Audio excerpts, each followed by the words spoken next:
What's up, guys? It's late in the evening. I'm about to go to the house, but I wanted to take some time to kind of walk you guys through our production process and kind of show you how everything that we make is a duplicate of the several hundred before it and the several hundred after it, so to say.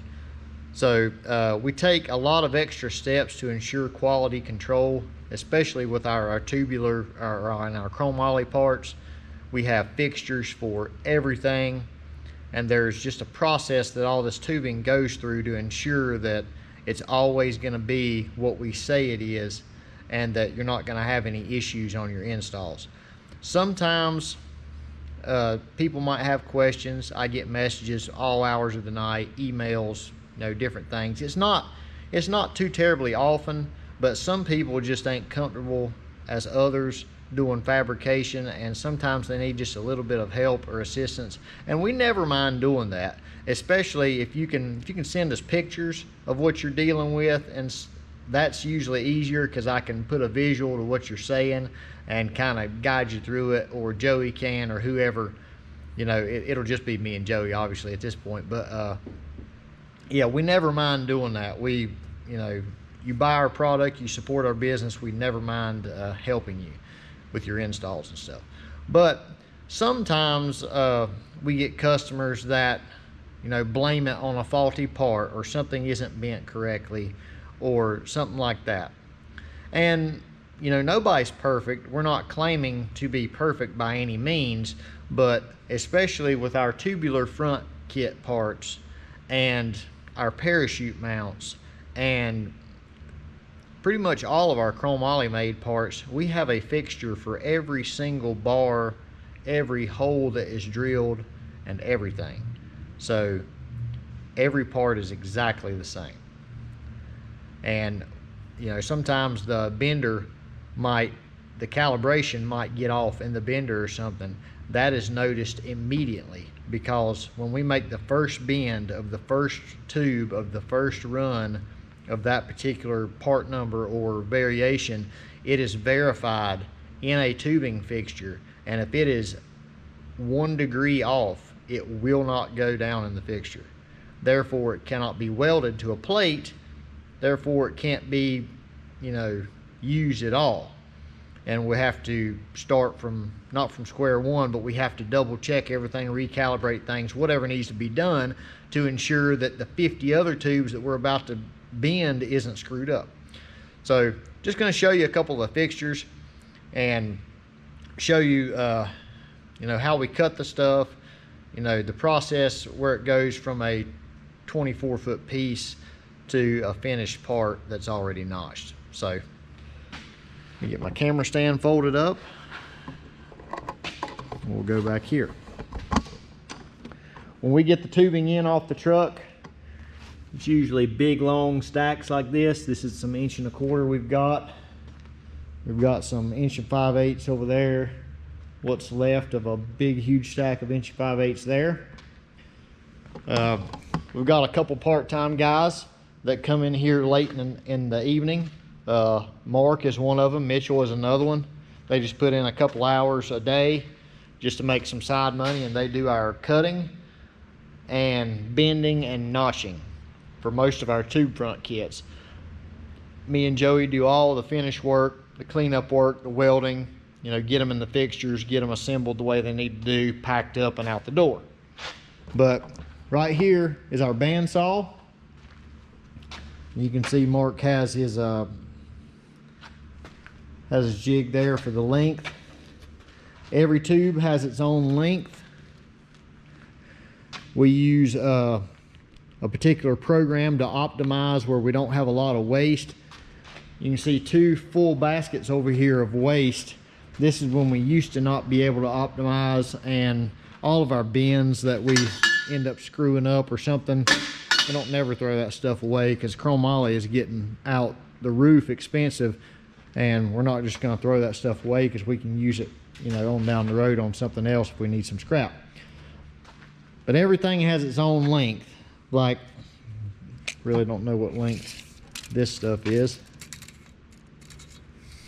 I'm just gonna, okay, that is a 31. So that is an F-body frame bar. So all of these are F-body frame bars, cut to length, ready for the bender.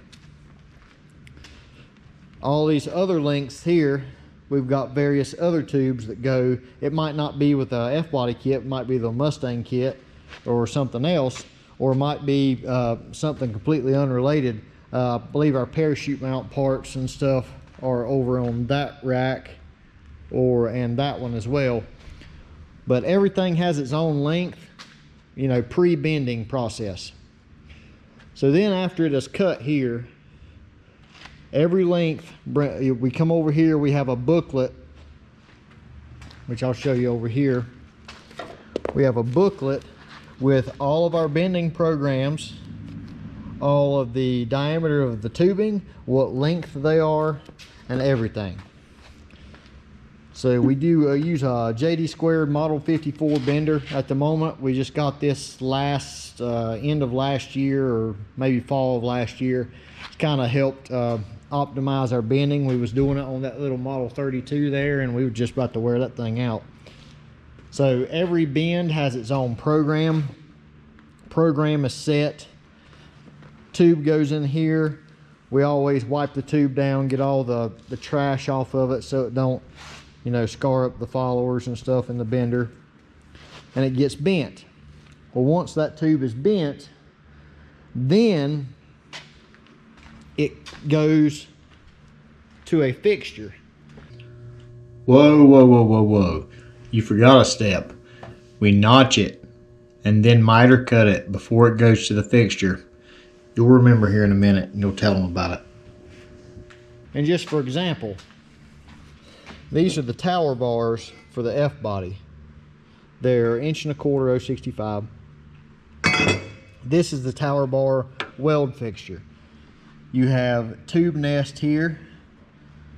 Got them stretched out pretty good to make sure the bar is laying in there flat over a long span. Then you've got the two up here next to where it gets welded to the plate. And I've got a plate sitting here. And see, it's got a receiver for the plate. Goes in there, clips down. So when the first bar is bent of the first run,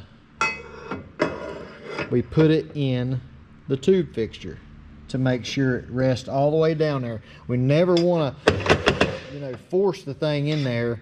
And these are gusseted up, but if you start prying and stuff, it's like a big crowbar. It's gonna flex a little bit, but you can tell. I mean, you can see that one just falls right down in there, and it goes up against the plate. See, no gap. So then you got these clamps. I think they're called Destaco clamps. So they lock down. See, I could pick that fixture up. It weighs about 20 pounds or so. I can pick it up by that tube, and it is not changed at all right here. These clamps are holding it in place, holding it down on the saddles, or the tube nest rather. And then we come in here and put 3 or 4 tacks around that. And we take them off, we pick it up, it's ready to weld. I sometimes do it in a vise. I know I've posted videos and stuff before. Joey does it on a rotisserie, which he's got over there. But same thing with this side. This would be, I guess, the driver's side on this side. We call it the up position. And that is referred to the way it is notched. See, this side's the same way. Sits down in there. You see the gap that's in it before you slide the such a tight fit. You're not going to get it slid down in there without pulling the tube out. But nice and tight in there. See, no gap at all. Down, down, and weld. All right. So that's the tower bar fixture. Here we have the frame bar fixture, and this is an F-body frame bar. It's already welded. I just pulled it out of the back for the example. But this will be the 30-inch or 31-inch bar prior to bending. After bending, it ends up being like 29 and some change, I think. But see, we've got tube nest in there made of heavy wall square tubing, and we've got a rest here for the bend to lay down against. Now we also use this fixture for the S197 tower bars, which those plates go all the way to the front. We have a little stencil here just to you know, in case you're real busy, you don't back it up to the front. But the way they're bent, they're actually taller than this. So if you slid the plate all the way to the back like these are supposed to when they're welded, it would be off the tube anyway. But on this particular fixture, we got corner up. So on your frame bars, that means a sharp corner up. It really doesn't matter if you swap these frame bars around, because they're still going to be the same. When you weld them in, the corner is going to be gone anyway. It's just more of a super detail that Joey wanted to include into the design. So corner up, push. We usually clamp the plate there where it's pushed all the way against this stop, and then same type clamp, clamps it down. It's not going anywhere, and then we weld it around. Like I said, sometimes I'll weld maybe 1/4 inch or so, but sometimes I'll put 3 or 4 tacks around there and then move it to the vise. But that's that. Then moving on, well, forgot to talk about this, our notcher. There you go. All these notches, I knew you'd remember. they are, well, here's some over here that's notched and prepped for welding. They haven't been welded yet. Our notches, super clean, hole saw style. We deburr them and everything. All of these tubes, these will be the up tubes. Up meaning the miter cut on these. You see, they're all the same. And this is one run of F-body kits. And I'll show you the fixture that they are cut in.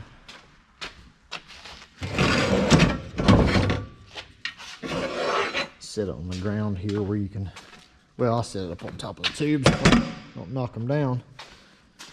So this is our cut fixture. Up and down, meaning passenger and driver. Same style, clamps. You put the tube in there. Let me see if I can put one in there without knocking everything over here. Put the tube in there. You can see lays right in there, goes down. Well, I didn't have it pushed all the way back. There we go. Now, let me lock this clamp down where it'll stay in place. There we go. All right, so here's our cut fixture. See, it's down against the tube nest, down against that one, comes down against this one, and the clamp locks it in. So when the tube is in raw form, this slight miter cut that the tower bars have on them, you can actually do both tubes at one time, but you put this in the saw blade comes down the bandsaw, cuts both miter cuts, even though they're opposite directions, cuts them both at the same time, because the way this fixture is designed to offset both tubing, or both the sets of tubes, both individual tubes, sorry, tongue-tied, to where you can get them both in one cut. I'm gonna knock this over yet. But we've had to do this because, one, for the quality control, and one, for it's just myself and Joey here doing all this stuff during the day, and there's a lot going on for just 2 people. And so optimizing all these steps to ensure that the customer is getting the best quality product possible from us is just really helping us speed up production. It helps us not have to think as much whether something is going wrong, because the fixture's not going to change. It's not going to lose its memory. it's not going to move overnight while you're asleep at home. It's going to always be the same. And I think that is very, very important for any company that produces and manufactures parts.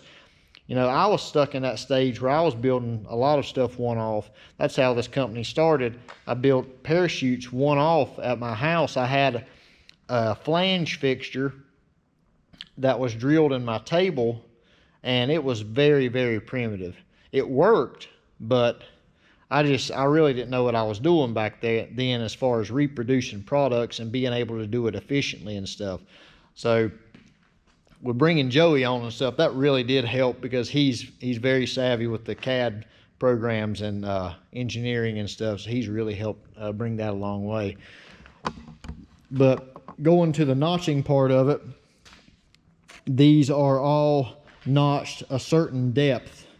They are all marked prior to notching with a square, and they're all notched the exact same depth, because I used to do that too. I wouldn't notch things the same depth, and you know, that's going to change your the way your tubing is and stuff, your heights of your tubing and stuff like that, depending on what your notch depth is.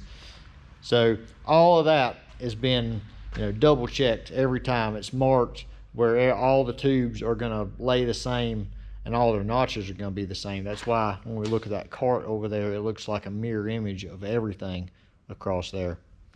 So here's another fixture.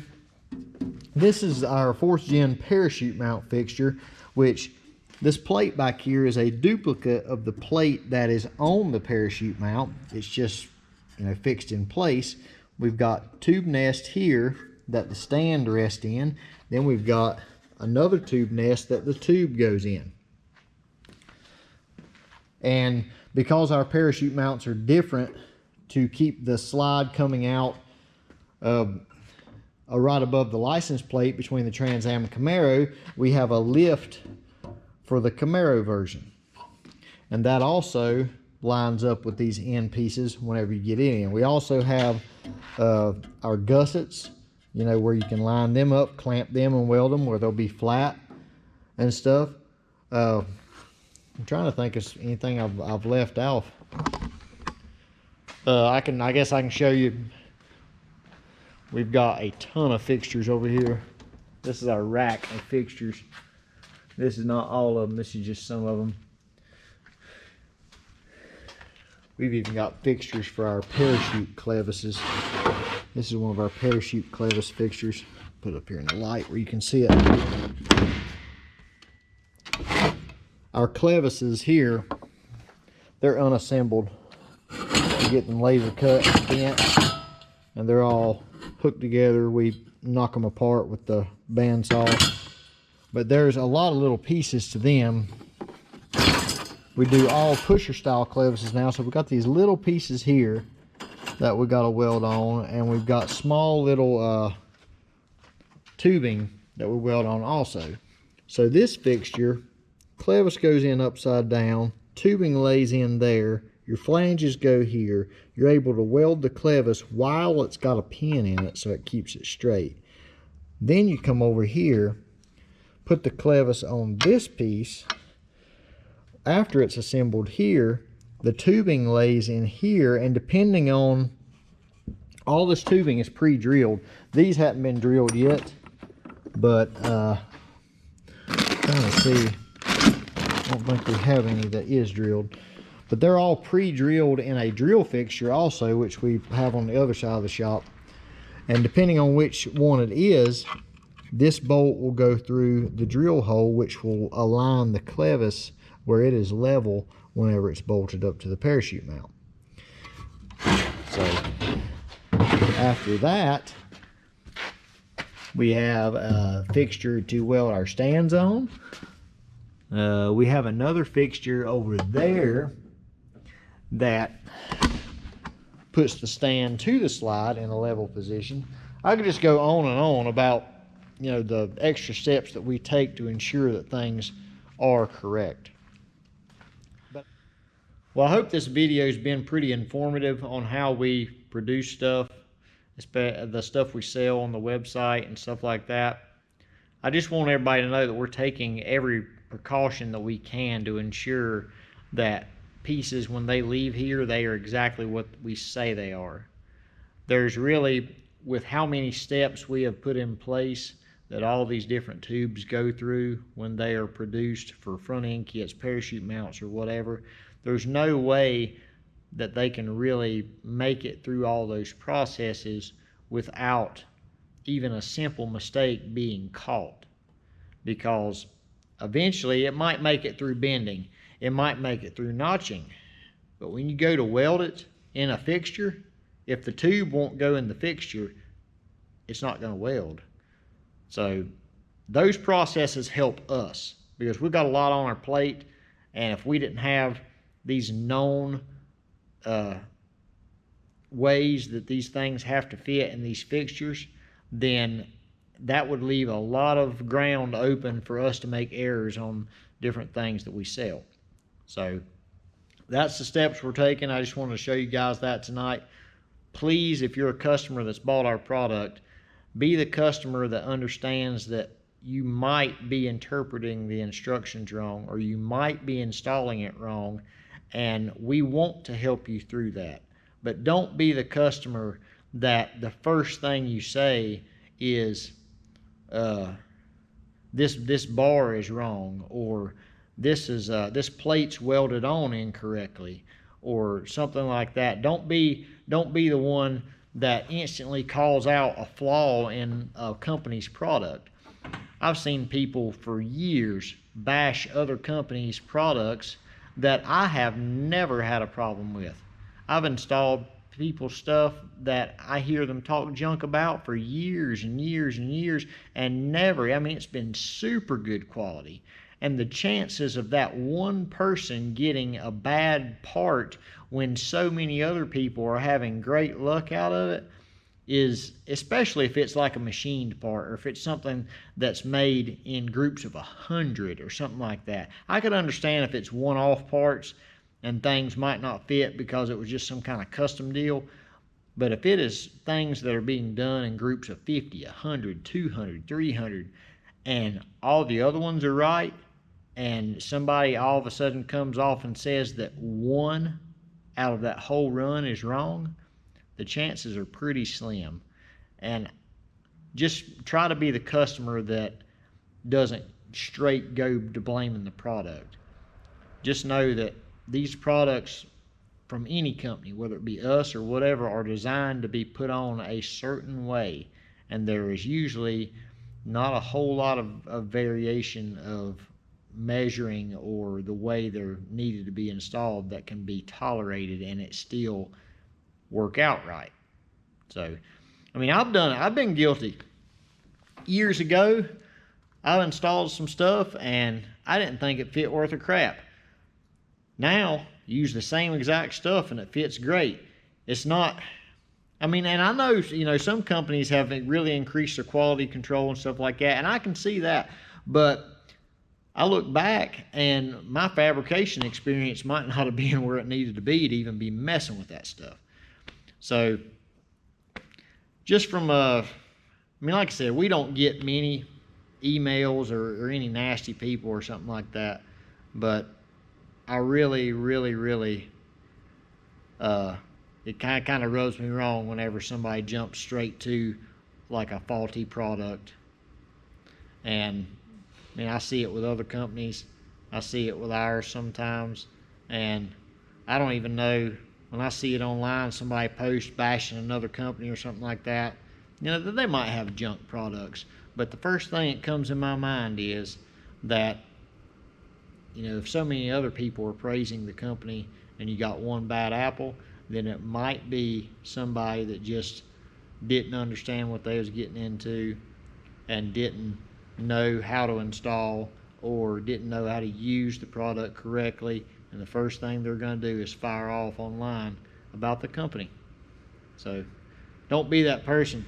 That's my public service announcement. I don't make many of them, but that's my public service announcement. So you guys have a good night. See you.